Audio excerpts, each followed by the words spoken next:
Nicki Minaj is not black. She's a terrible person. And did I mention she's a terrible person?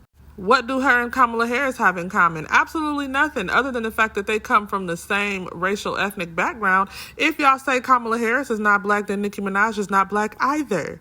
Sorry, Kamala, we still love you, girl. I'm sorry you had to catch that straight, but I just had to let the people know a little something, because maybe they truly don't know.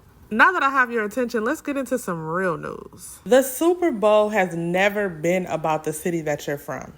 The Super Bowl halftime performance has never chosen the performances based on the city that you're from. Now, LA had a nice moment, okay? But other than that, it's never been that. Destiny's Child performed in New Orleans before, and there was no outrage then, and Wayne was at the peak of his career then. Not only that, the Super Bowl has been in Louisiana so many times, y'all. I can't even remember how many times. I know it was more than 7.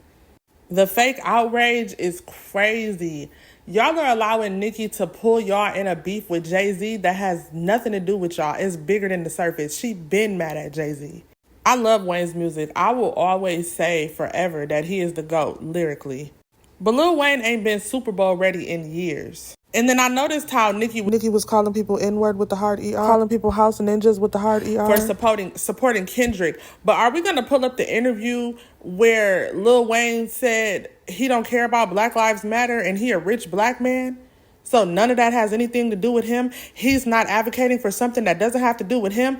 That man spit in y'all face and told y'all he don't give a damn about y'all, but here y'all are advocating for him. Why?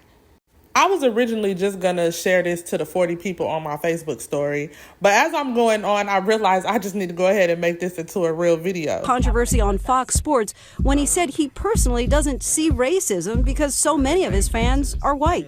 I thought that was clearly a message that there was no such thing as racism. I am a young, black, rich.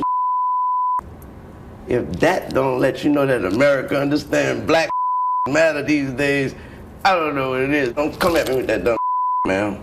My life matter, especially to my. Do you separate yourself from it? I don't feel connected to a damn thing that ain't got nothing to do with me. If you do, you crazy. You connected to this flag right. As I'm connected, I'm a gangbanger, man. I'm connected. He ended our interview angrily. I ain't no politician. Lil Wayne is. It's so many more clips where that come from, y'all. And depending on what platform I post this on, I might just post all of them. Lil Wayne has said time and time again that he don't believe police brutality is real because a white police officer saved his life. So therefore, because that one police officer saved his life, none of the other police officers can be racist in the world. Lil Wayne has also made comments about not wanting black women, not wanting to have any more fully black children, how, he wants something exotic and he doesn't want a black woman because you can see a black woman every day in the hood. Him and 50 Cent did that interview together. It's so many things that Lil Wayne has said that are against the black community, okay?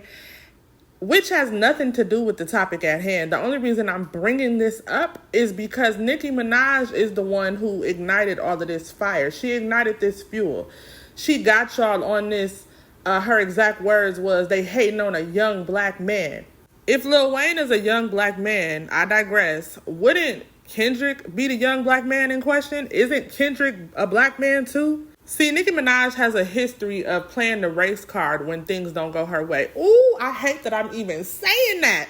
Because when you use the term race card, it infers that racism is not real. No, racism is very real, but Nicki Minaj has a history of using that to her advantage when things don't go her way. Y'all know how many times this woman talked about Cardi B being Dominican as if Nicki Minaj is not an immigrant herself? Nicki Minaj actually was born in Trinidad. Let's be clear. Nicki Minaj's father is Indo-Trinidadian. Do y'all know what that means? Okay. I have a huge problem with Nicki Minaj calling our people the N-word with the hard ER just because something is not going her way. That's not even your history. Let's be clear. That is direct disrespect of ADOS. African American descendants of slavery. African American descendants of slavery have a very different history than people from other places. Black people of other places went through tumultuous things just like our ancestors did, but our history is a little bit different, which is the reason why Kendrick Lamar made the song They Not Like Us. This entire thing has nothing to do with race, but since Nicki Minaj made it about race, we gotta take it there. I'm tired of her weaponizing black women and black people every time she has a temper tantrum. Drake is the one who said that Kendrick be rapping like he freed the slaves, and Drake from Canada talking about some slaves, some shit that he don't know about, and then here you go using the N-word with the hard ER, calling us some hard ERs. Y'all just letting this woman play in your face constantly, but then when we have a man like Kendrick who's speaking about what's right and who's standing up for our people, y'all can't even see that. So do y'all remember when Kenneth first got exposed for being an SA offender and Nicki wanted to spin the narrative once again? They just trying to take down a young black man because she told us that his victim was Caucasian. She literally said the victim was Caucasian. She failed to mention that the victim was biracial. Like, how you just gonna tell us that the victim was white without mentioning her other half? You conveniently left that detail out. And if we going off skin tone, your man and her look exactly the same. What are we talking about? They were literally harassing that woman. First, they tried paying her off, and when that didn't work, they started sending threats. Okay? And they started coming up with this fake footage to try to prove that he was innocent. That man was not innocent, okay? But here I just gave y'all 3 different incidents where this woman is pulling the racism card when the situation doesn't benefit her. Cardi B, Kendrick Lamar, Lil Wayne, which doesn't even make sense, and her husband's victim. It's so funny how she always brings up race when the situation doesn't benefit her, although she's benefited from colorism herself. She's benefited from infiltrating a culture that doesn't even belong to her. But people want to sit around and let them call her house ninjas. Okay. My question to Onika Mirage is, have you not benefited from colorism the same way that Cardi B has? Have you not culturally appropriated the same way that you're alleging Cardi B has? Difference is one of y'all was actually born in America and the other one wasn't. But also, I wanted to clarify that I don't get too much into Kamala's race. I don't really care. I just look at her as a biracial woman. The only reason I brought that point up is because her and Nicki Minaj both have Indian ancestry. They're both mixed with Indian. So if you're going to say that one of them is a black woman, then you got to say the other one is a black woman. And if you're going to say one is not, then say the other one is not. Or just don't discriminate at all. That would be great. Can't have the double standards. But I digress. Let's move along. Have you ever actually met somebody addicted to lean or perks? Because if you had, you wouldn't even want them to show up to Chuck E. Cheese to sing happy birthday, let alone sign up to do the Super Bowl halftime show. Guys, Lil Wayne has been being held up by popsicle sticks for the last 5 years. He does not have it in him. He is a great artist, but he has a serious substance abuse that he has admitted to over the last decade. He needs his nurse. He doesn't need a halftime show. The inflammation on his face just went down. And that's not even me trying to be funny. That's my nurse eyes looking at him.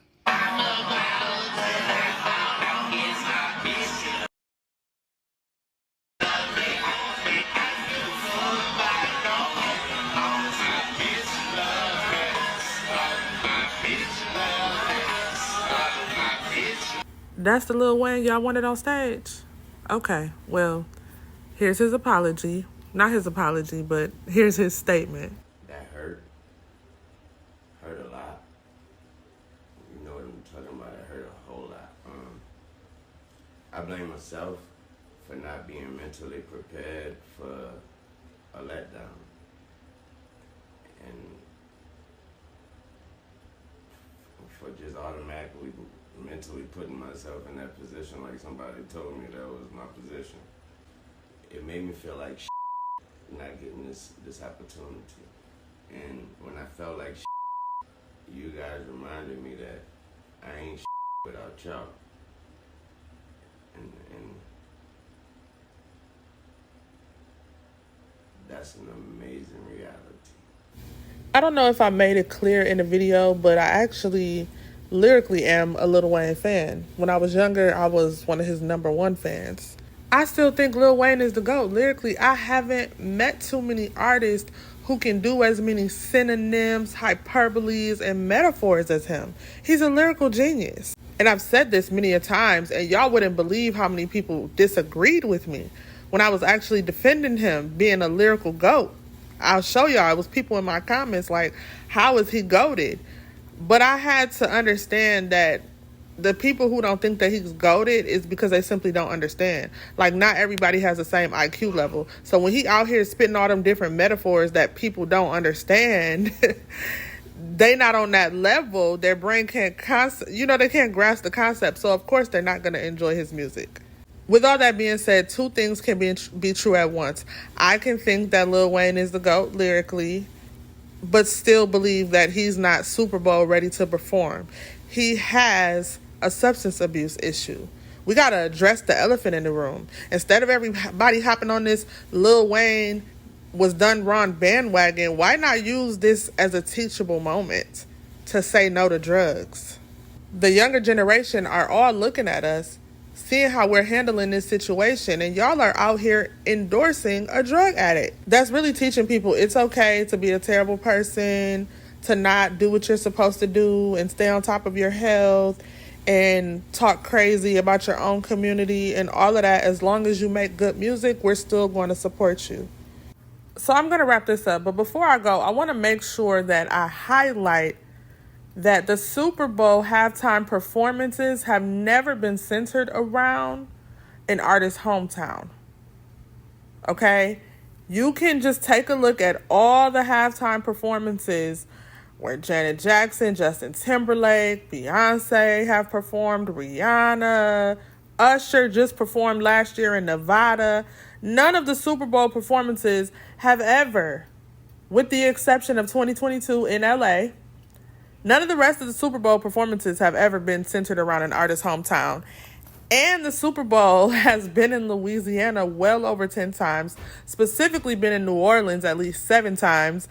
And Lil Wayne never performed and he never complained. Matter of fact, at the peak of his career, Destiny's Child performed in Louisiana, Beyonce, and there was no outrage. So don't let Nicki get y'all caught up in a one-sided beef with Jay-Z simply because she's upset at the fact that he pays her no mind. Like, really, I'm not going to dive too deep into it because I already have done that. But Jay-Z has never done anything to Nicki Minaj. She simply does not like him because he pays her dust. He pays her no mind.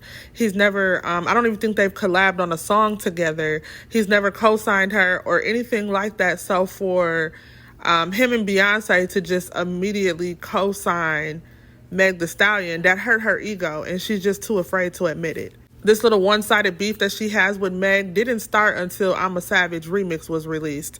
She can keep selling that narrative like, oh, it's about the fact that she told me to drink while I was pregnant, or, oh, she did a song with Cardi B, WAP. She can keep selling y'all that narrative, but the beef started as soon as Meg and Beyonce hopped on a song together.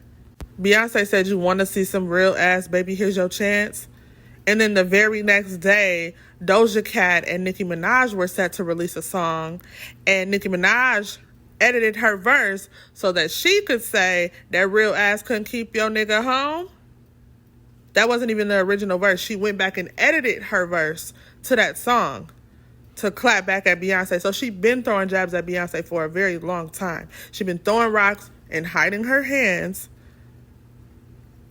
And these people ain't did nothing to her. It's really giving a little girl crying for acceptance from her father. A little girl crying for attention from her father. Like, she looks at Jay-Z as the king and Jay-Z is paying her dust, so she's lashing out. That's all my time. I'm going to catch y'all later. Y'all comment down below and let me know your thoughts and opinions on this whole entire situation. What do you feel about Lil Wayne not performing at the Super Bowl? Do you feel that he was snubbed? Do you feel that he's even ready to get on that stage? And what do y'all think about Nicki Minaj using the black card and how this young black man was done wrong? What do y'all think about Kendrick? Do you think that he's going to do a good job at the Super Bowl? Instead of Nicki Minaj being excited that everyone is advancing their careers, she's looking at it as if everyone is doing everything in spite of her. Like, nobody else can be a winner. Nobody else can have great hits. Nobody else can be in the game. And every business move that somebody makes is to tear Nicki Minaj down. Like, I got to give it to her. She has a lot of confidence. You got to be very self-absorbed to think that the world revolves around you like that. When Meg hopped on that song with Beyonce, that was the biggest moment of her life. She was so excited. She wasn't thinking about what Nicki Minaj was going to think or how she was going to feel. But somehow Nicki Minaj has it in her head and in her brain that every executive decision that people make is to try to tear her down instead of just being happy for them.